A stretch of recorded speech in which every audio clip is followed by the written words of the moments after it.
चलिए देखते हैं जियोग्राफी के एनसीईआरटी क्लास 12 के भारत लोग और अर्थव्यवस्था ले पुस्तक के 8 चैप्टर है। चैप्टर के नाम है अंतर्राष्ट्रीय व्यापार के बारे में हम देखेंगे। तो आप अंतर्राष्ट्रीय व्यापार के विभिन्न पहलुओं के बारे में पहले ही मानव भूगोल के मूल सिद्धांत नामक पुस्तक में पढ़ चुके हैं। और अंतर्राष्ट्रीय व्यापार सभी देशों के लिए परस्पर लाभदायक है। और चूंकि कोई भी देश आत्मनिर्भर नहीं है, हाल ही के वर्षों में भारत के राष्ट्रीय व्यापार ने मात्रा संगठन के साथ साथ व्यापार की दिशा के संबंध में आमूल परिवर्तनों का अनुभव किया है। यद्यपि विश्व व्यापार में भारत की भागीदारी कुल मात्रा का केवल 1% है, तथापि विश्व की अर्थव्यवस्था में इसकी एक महत्वपूर्ण भूमिका है। आइए भारत के अंतर्राष्ट्रीय व्यापार के बदलते प्रतिरूप की पड़ताल करें। अब वर्ष 1950 से 51 में भारत का वैश्विक व्यापार का मूल्य 1214 करोड़ रुपए था, जो कि वर्ष 2016 से 17 में बढ़कर 44,29,762 करोड़ रुपए हो गया। और क्या आप 1950 से 1951 के मुकाबले 2016 से 2017 की प्रतिशत वृद्धि का परिकलन कर सकते हैं? विदेशी व्यापार में इस तीव्र वृद्धि के अनेक कारण हैं, जैसे कि विनिर्माण के क्षेत्र में संवेगी यानी गतिशील उठान और सरकार की उदार नीतियां तथा बाजारों की विविध रूपता आदि। और समय के साथ भारत के विदेशी व्यापार की प्रकृति में बदलाव आया है। यद्यपि यहाँ आप आयात और निर्यात की दोनों ही मात्रा में वृद्धि हुई है, परंतु निर्यात की तुलना में आयात का मूल्य अधिक है। उसके बाद जैसे यहाँ तालिका भी दिया गया है, भारत के निर्यात संगठन के बदले प्रतिरूप को भी यहाँ दर्शाया गया है। और उसके बाद भारत के अंतर्राष्ट्रीय व्यापार में वस्तुओं के संगठन में समय के साथ बदलाव आए हैं। इनमें कृषि तथा समवर्गीय उत्पादों का हिस्सा घटा है, जबकि पेट्रोलियम तथा अपरिष्कृत उत्पादों एवं अन्य वस्तुओं में वृद्धि हुई है। अयस्कर खनिजों तथा निर्मित सामानों का हिस्सा वर्ष 2019 से 2010 से 2011 तथा 2015 से 2016 से या 2016 से 2017 तक व्यापक तौर पर लगातार स्थिर सा रहा है। और परंपरागत वस्तुओं के व्यापार में गिरावट का मुख्य कारण कड़ी अंतर्राष्ट्रीय प्रतिस्पर्धा है। कृषि उत्पादों के अंतर्गत कॉफी, काजू, दालों आदि जैसे परंपरागत वस्तुओं के निर्यात में गिरावट आई है। हालांकि पुष्पकृत उत्पादों, ताजे फलों एवं समुद्री उत्पादों तथा चीनी आदि के निर्यात में वृद्धि दर्ज की गई है। वर्ष 2016 से 17 के दौरान विनिर्माण क्षेत्र में भारत के कुल निर्यात मूल्य में अकेले 73.6% की भागीदारी अंकित की है। और चीन तथा अन्य पूर्व एशियाई देश हमारे प्रमुख प्रतिस्पर्धी हैं। और व्यापार के विदेश और भारत के विदेश व्यापार में मणि रत्नों तथा आभूषणों की एक व्यापक हिस्सेदारी भी रही है। देखते हैं भारत के आयात संगठन के बदलते प्रतिरूप के बारे में। भारत ने 1950 से 1960 के दशक के खदानों की गंभीर कमी का अनुभव किया। और उस समय आयात की प्रमुख वस्तुएं खदान, पूंजीगत माल और मशीनरी एवं उपस्कर आदि थे। और उस समय भुगतान संतुलन बिल्कुल विपरीत था, चूंकि आयात प्रतिस्थापन के सभी प्रयासों के बावजूद आयात निर्यात से अधिक थे। 1970 के दशक के बाद हरित क्रांति में सफलता मिलने पर खदानों का आयात रोक दिया गया, लेकिन 1973 में आए ऊर्जा संगठन से पेट्रोलियम के मूल्य में उछाल आया। फलतः आयात बजट भी बढ़ गया। खदानों का आयात की जगह उर्वरकों एवं पेट्रोलियम ने ले लिया। मशीन एवं उपस्कर, विशेष स्टील, और उसके बाद खाद्य तेल तथा रासायनिक प्रमुख रूप से आयात व्यापार की रचना करते हैं। और तालिका जैसे 8.4 में आयात के बदलते प्रतिरूप का परीक्षण करें और तथा उनमें हुए परिवर्तनों को समझने का प्रयास भी आप कर सकते हैं। जैसे तालिका 8.4 यह दर्शाती है कि पेट्रोलियम तथा उससे के उत्पादों के आयात में तीव्र वृद्धि हुई है। इसे न केवल ईंधन के रूप में प्रयुक्त किया गया है, बल्कि इसका प्रयोग उद्योगों में कच्चे माल के रूप में भी किया होता है। और इससे बढ़ते हुए औद्योगिकरण और बेहतर जीवन स्तर का संकेत मिलता है। अंतर्राष्ट्रीय बाजारों में भी इसकी कदाचित मूल्य वृद्धि भी एक अन्य कारण रही है। निर्यात भी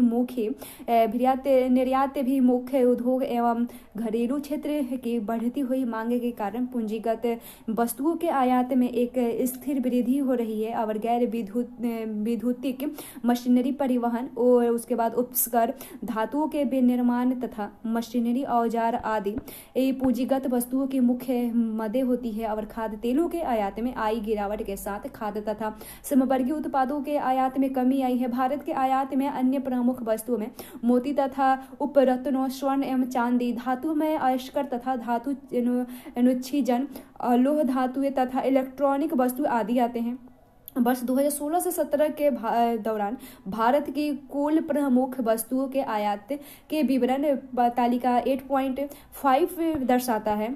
जैसे तालिका 8.5 के आंकड़े के आधार पर कुछ क्रियाकलाप किए जा सकते हैं, जैसे आरोही क्रम में अथवा अवरोही क्रम में सभी वस्तुओं को क्रमबद्ध ढंग से व्यवस्थित कर सकते हैं। और भारत के जो है 16 से 17 के आयात सूची भी प्रमुख 5 वस्तुओं का नाम भी लिख सकते हैं। और भारत एक कृषि की दृष्टि से समृद्ध देश होते हुए भी खाद्य तेलों एवं दालों का आयात क्यों करता है, इसके बारे में हम लिख सकते हैं। 5 सर्वाधिक महत्वपूर्ण वस्तुओं को तथा 5 सबसे कम महत्वपूर्ण वस्तुओं को चुनकर उन्हें हम आरेख में लिख सकते हैं। उसके बाद व्यापार की दिशा देखें भारत की, तो भारत के व्यापारिक संबंध विश्व के अधिकांश देशों एवं प्रमुख व्यापारिक गुटों के साथ है। वर्ष 2016 से 2017 के दौरान देश क्षेत्रानुसार एक उप क्षेत्रानुसार व्यापक यहाँ तालिका भी दिया गया है। जैसे कि भारत के आयात व्यापार की दिशा में यूरोप, अफ्रीका, उत्तरी अमेरिका, लैटिन अमेरिका, एशिया एवं आसियान है। और भारत का उद्देश्य आगामी 5 वर्षों के दौरान अंतर्राष्ट्रीय व्यापार में अपनी हिस्सेदारी को दोगुना करने का है। और इसने इस दिशा में पहले से ही आयात उदारीकरण और आयात करों में कमी, उसके बाद डी लाइसेंसिंग तथा प्रक्रिया से उत्पादन के कष्ट यानी पेटेंट में बदलाव आदि अनुकूल उपाय अपनाने शुरू कर दिया है। और भारत का अधिकतर विदेशी व्यापार समुद्री एवं वायु मार्गों द्वारा संचालित होता है। हालांकि विदेशी व्यापार का छोटा सा भाग सड़क मार्ग द्वारा नेपाल, भूटान, बांग्लादेश एवं पाकिस्तान जैसे पड़ोसी राज्यों में सड़कों मार्ग द्वारा किया जाता है। उसके बाद समुद्री पतन अंतर्राष्ट्रीय व्यापार के प्रवेश द्वार के रूप में देखें। भारत 3 ओर से समुद्र से घिरा हुआ है और प्रकृति ने हमें एक लंबी तटीय रेखा प्रदान की है। जब जल सस्ते परिवहन के लिए एक सपाट तल प्रदान करता है। और समुद्री यात्राओं की भारत में एक लंबी परंपरा रही है और यहाँ तक कि कई स्थानों के साथ उपनाम पतन जुड़ा हुआ है। और भारत में समुद्री पतनों का एक रोचक तथ्य यह है कि इसके पूर्वी तट की अपेक्षा पश्चिमी तट पर अधिक पतन है। और एक प्रश्न है कि क्या आप उन दोनों तटों पर पतनों की अवस्थिति की विभिन्न कारणों का पता लगा सकते हैं कि क्यों है। यद्यपि भारत में पतनों का उपयोग प्राचीन काल से हो रहा है, तथापि अंतर्राष्ट्रीय व्यापार के प्रवेश द्वार के रूप में पतनों का उभरना, यूरोपीय व्यापारियों का आगमन तथा अंग्रेजी द्वारा भारत के उपनिवेशीकरण के बाद महत्वपूर्ण बना। और इसी कारण देश में पतनों का आकार और गुणवत्ता में विविधता आई। और यहाँ पर कुछ पतन ऐसे हैं जिनके पास विस्तृत प्रभाव क्षेत्र है, जबकि कुछ के पास सीमित प्रभाव क्षेत्र है। वर्तमान में भारत में 12 प्रमुख और 2 छोटे या मझौले पतन है। प्रमुख पतनों के संबंधों में केंद्र सरकार नीतियां बनाती है तथा नियामक क्रियाओं को निभाती है। छोटे पतनों के लिए राज्य सरकारें नीतियां बनाती है या वह नियामन क्रियाएं निभाती है। प्रमुख पतन कुल यातायात के बड़े हिस्से का निपटान करती है। और अंग्रेजों ने इन पतनों का उपयोग उनके पृष्ठ प्रदेशों के संसाधन के अवशोषण केंद्र के रूप में किया। और आंतरिक प्रदेशों में रेलवे के विस्तार ने स्थानीय बाजारों को क्षेत्रीय बाजारों और क्षेत्रीय बाजारों को राष्ट्रीय बाजारों तक तथा राष्ट्रीय बाजारों को अंतर्राष्ट्रीय बाजारों से जोड़ने की सुगमता प्रदान की। यह प्रवृत्ति 1947 तक बनी रही। यह अपेक्षा की गई थी कि देश की स्वतंत्रता इस प्रक्रम को उलट देगी, परंतु देश के विभाजन से भारत के 2 अति महत्वपूर्ण पतन अलग हो गए। कराची पतन और पाकिस्तान में चला गया और चिटगांव पतन तत्कालीन पूर्वी पाकिस्तान और अब बांग्लादेश में चला गया। और इस क्षतिपूर्ति के लिए अनेक नए पतनों को विकसित किया गया, जैसे कि पश्चिम में कंडला तथा पूर्व में हुगली नदी पर कोलकाता के पास डायमंड हार्बर का विकास हुआ। इससे बड़ी हानि के बावजूद देश की स्वतंत्रता प्राप्ति के बाद से भारतीय पतन निरंतर वृद्धि कर रहे हैं और आज भारतीय पतन विशाल मात्रा में घरेलू के साथ साथ विदेशी व्यापार के निपटान भी कर रहे हैं और अधिकतर पतन आधुनिक अवसंरचना से लेस है और पहले पतनों के विकास एवं आधुनिकीकरण की जिम्मेदारी सरकारी अभिकरणों पर थी, लेकिन काम के बढ़ने और इन पतनों को अंतर्राष्ट्रीय स्तर के पतनों के समक्ष बनाने की आवश्यकता ने भारत की पतनों के आधुनिकीकरण के लिए निजी उद्यमियों को आमंत्रित किया है। और आज भारतीय पतनों को नौभार निपटाने की क्षमता 1951 में 20 मिलियन टन से 2016 में 847 मिलियन टन से अधिक बढ़ गई है और अपने पृष्ठ प्रदेशों के साथ कुछ भारतीय पतन अग्रलिखित है, जैसे कच्छ की खाड़ी के मुहाने पर अवस्थित कंडला पतन को देश के पश्चिमी एवं उत्तर पश्चिमी भाग की जरूरतों को पूरा करने और मुंबई पतन पर दबाव को घटाने के लिए एक प्रमुख पतन के रूप में विकसित किया गया है। इस पतन को विशेष रूप से भारी मात्रा में पेट्रोलियम उत्पादन एवं उर्वरकों को ग्रहण करने के लिए बनाया गया है और वाडीनार में एक अपतटीय टर्मिनल विकसित किया गया है ताकि इन कंडला पतन के दबाव को घटाया जा सके। पृष्ठ प्रदेश की सीमाओं का चिन्हांकन मुश्किल होता है क्योंकि यह क्षेत्र पर सुस्थिर नहीं होता। अधिकतर मामले में एक पतन पृष्ठ प्रदेश दूसरे पतन के पृष्ठ प्रदेश के अति व्यापन कर सकता है और जैसे पृष्ठ प्रदेश है हिंटरलैंड और मुंबई एक प्राकृतिक पतन और देश का सबसे बड़ा पतन है। यह पतन मध्य पूर्वी भूमध्य सागरीय देश और उत्तरी अफ्रीका और उत्तर अमेरिका तथा यूरोप के देशों के सामान्य मार्ग के निकट स्थित है, जहां से देश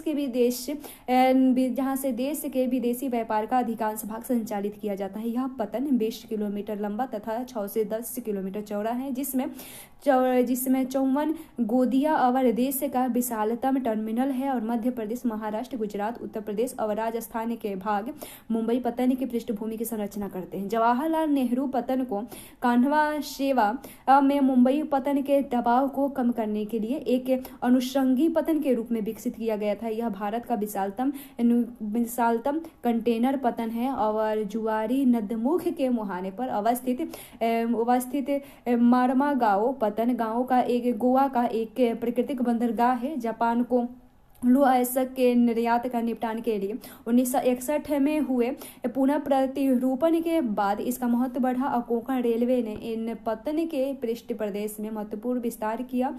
कर्नाटक, गोवा तथा दक्षिणी महाराष्ट्र इसकी पृष्ठभूमि की रचना करते हैं। न्यू मंगलोर पतन कर्नाटक में स्थित है और लौह अयस्क और लौह सांद्र के निर्यात की जरूरतों को पूरा करता है और यह पतन भी उर्वरकों, पेट्रोलियम खदानों, खाद्य तेलों और कॉफी, चाय, लुगदी, सूत, ग्रेनाइट पत्थर और सीरा आदि का निपटान करता है और पृष्ठ कर्नाटक इस पतन का मुख्य पृष्ठ प्रदेश है। और उसके बाद बेवानद कायाल, जिसे अरब सागर की रानी यानी क्वीन ऑफ अरेबियन सी के लोकप्रिय नाम से जाना जाता है, उसके मुहाने पर स्थित कोची पतन भी एक प्राकृतिक पतन है और इस पतन को स्वेज कोलंबो मार्ग के पर अवस्थित होने का लाभ प्राप्त है। यह केरल, दक्षिणी कर्नाटक तथा दक्षिण पश्चिम तमिलनाडु की आवश्यकताओं को पूरा करता है।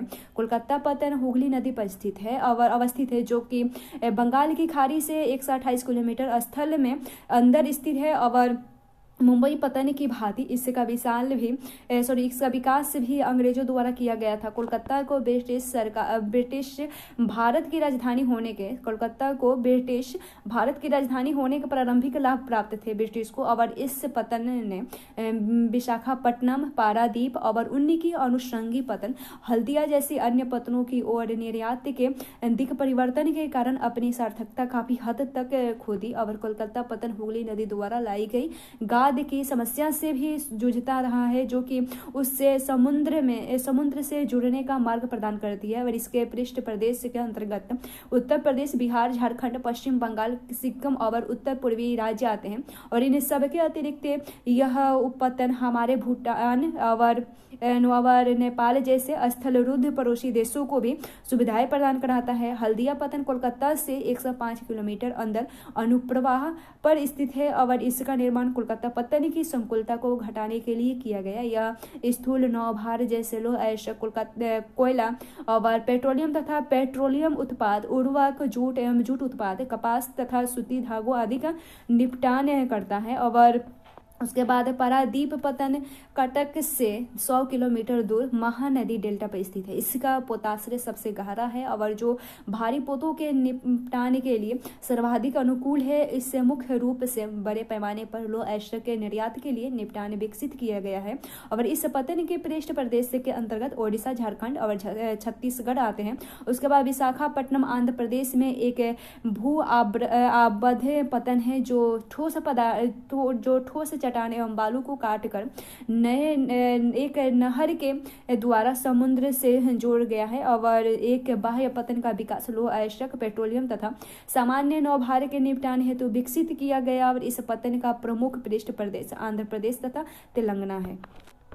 उसके बाद चेन्नई पतन आता है। तो चेन्नई पतन पूर्वी तट पर स्थित यह सबसे पुरानी पतनों में से एक है। यह एक कृत्रिम पतन है जिसे 1859 में बनाया गया था। तट के निकट उथले जल के कारण यह पतन विशाल पोतों के लिए अनुकूल हो रही है। और तमिलनाडु और पुदुचेरी इसके पृष्ठ प्रदेश है। तमिलनाडु में नई विकसित एनोड पतन चेन्नई के उत्तर में 25 किलोमीटर दूर चेन्नई पतन के दबाव को कम करने के लिए बनाई गई है। उसके बाद तुतिकोरिन पतन का विकास भी चेन्नई पतन के दबाव को कम करने के लिए किया गया था। यह विभिन्न प्रकार के नौभार का निपटान करता है जिसके अंतर्गत कोयला, नमक, खदान, खाद्य तेल, चीनी, रसायन तथा पेट्रोलियम उत्पाद शामिल है।